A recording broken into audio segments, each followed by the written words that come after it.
जुलाई मास 25 तारिख रे एक पूर्णांग बजेट उपस्थापित होता एवं ता पूर्वरु आमे जो माने अर्थनैतिक विशेषज्ञ अछंती समानंकर सहित विभिन्न मतामत सब संग्रह करिथिलु। ठीक सही बड़ी भाव रे आसंता 2025-26 आर्थिक वर्ष पई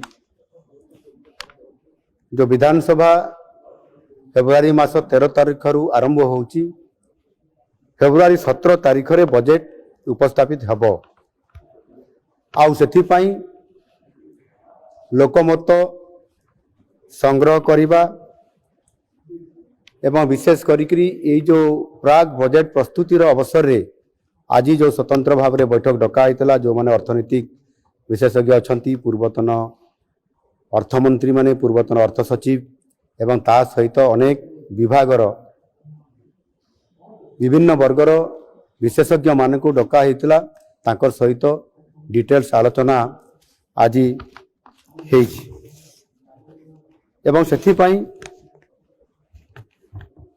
जो माने आज एठी अति मूल्यवान सजेशन बा प्रस्ताव मान सब देइछंती सेतरे किभଳି भाबरे आम बजेट लोकाभिमुखी होई परिबो।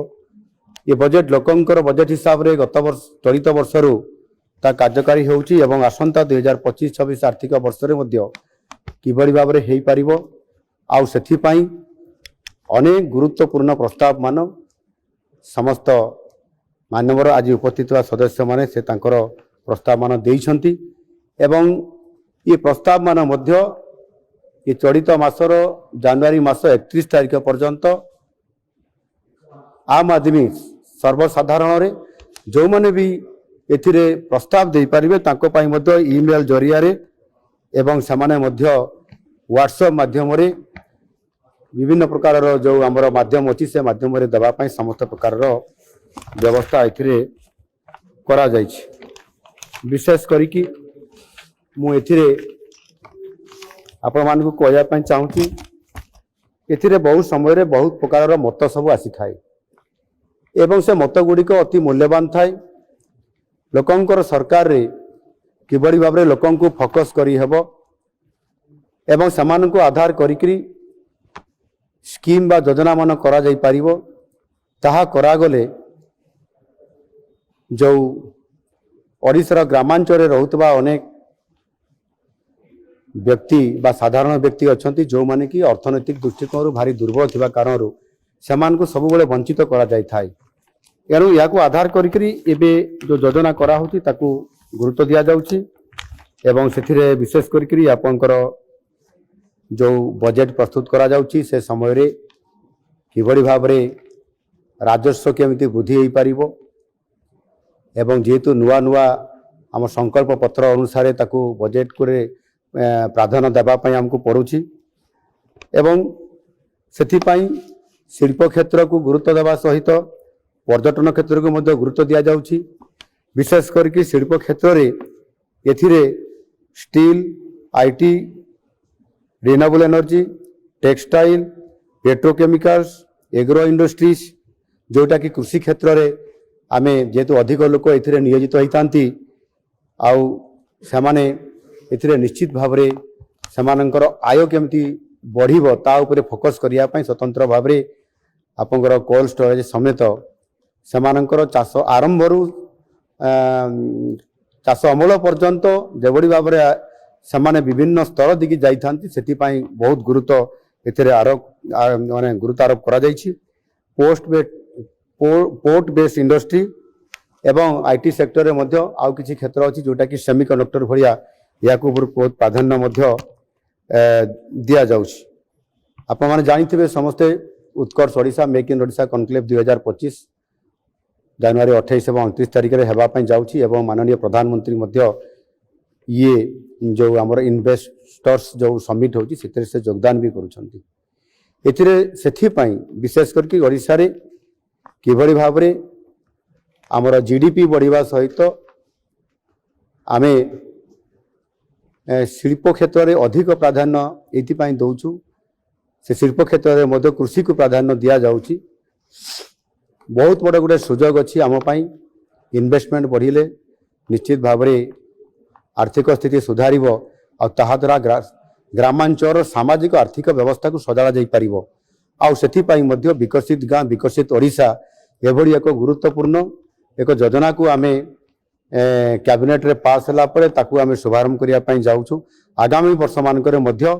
गोटे गाँव में तार आर्थिक स्थिति किभली भाव में मजबूत हेब से ताहार आर्थिक व्यवस्था सहित से गाँव लोक मैंने सब सहर को आसबे ना गाँव में गोटे आयर सोर्स तैयारी हेब तापाई ये विकसित गाँ विकसित ओडिशा रे एथिरे संपूर्ण भाव में फोकस करा जाउछि। आज अति गुरुत्वर सह जो माननीय सदस्य माने प्रस्ताव गुड़िक देइछन्ति सेथिरे बजेट्र सबु दिग को एथिरे गुरुत्व आरोप करा जाइछि जो थिरे कि संपूर्ण भाव में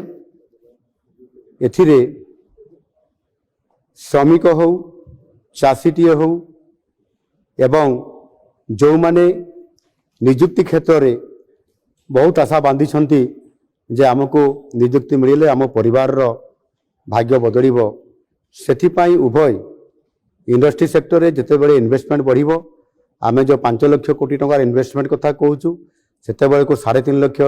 लोकंकर निजुक्ति बढ़िबो ठीक सही भली भाव में सरकारी खाली थिबा पदवीर जो कथा कहितलु 1.5 लाख लोक निजुक्ति दबा पाई 20,000 निजुक्ति दे सारिछु। आगामी किछि दिन भितर पुणी 20,000 लोकंकर निजुक्ति अर्थात ये चलित आर्थिक वर्ष भितर ही 2 वर्ष भितर 24-25 और 25-26 भितर 65,000 जो सरकारी खाली पदवी को पूरण कर जो लक्ष्य रखा जाइए से चलित वर्ष ही 40,000 रु अधिक खाली थिबा सरकारी पदवी को पूरण करा जाउछि जो कि निजुक्ति क्षेत्र में गोटे बहुत बड़ गुरुत्वपूर्ण पदक्षेप आम नौछु एवं विशेष करिकी आमर किछि प्रोजेक्ट गुड़िक आमर HLCA माध्यम आम ताको अनुमोदन करिछु से 2.5 लाख कोटी टंकार पुंजी ऑलरेडी ताको आम अनुमोदन दे सारिछु ताहार कार्यक्रम आरंभ होगा जाउछि सेथिरे मध्ये 1,10,000 जॉब क्रिएट करा जाउछि जो कि आम ओडिशार प्राधान्यता अछि समाने एथिरे जॉब करने सहित निजुक्ति क्षेत्र में गोटे बहुत बड़ धरण पदक्षेप नापी जाऊँ। ये सब बजेट भितर निश्चित भाव में समस्त कथा को गुरुत्व देवा सहित जहाँ आज दिन में जो प्राक बजेट जो प्री बजेट जोटा आम कहते ये बजेट आसवा पूर्वर जो मूल्यवान सजेसन गुड़िक नियाई ताहा निश्चित भाव में बजेट रे ताकू विचार विमर्श करी आमर जो फिस्काल जो रेस्पॉन्सिबिलिटी जो टीम अच्छी से आलोकपात करी जो गुड़िक निश्चित भाव में ओडिशार जनसाधारण दरकार हम ताकू फोकस करी रखा एवं समृद्ध ओडिशा एवं नुआ ओडिशा करिवार जो योजना रखा जाइछि